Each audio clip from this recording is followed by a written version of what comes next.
जनकराजजामनोहराय मामकाभीष्टदाय महितमङ्गलम्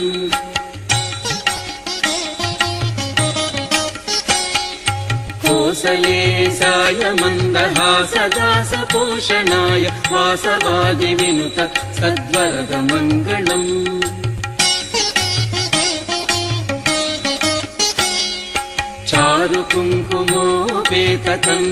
चारुकुङ्कुमोपेतकन्दनानुचर्चिताय हारकटकशोभिताय भूरिमङ्गलम्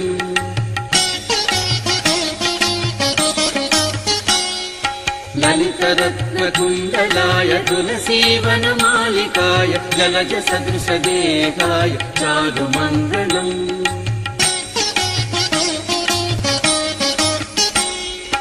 देवकी पुत्राय देवदेवोत्तमाय चापजात गुरुवराय भव्य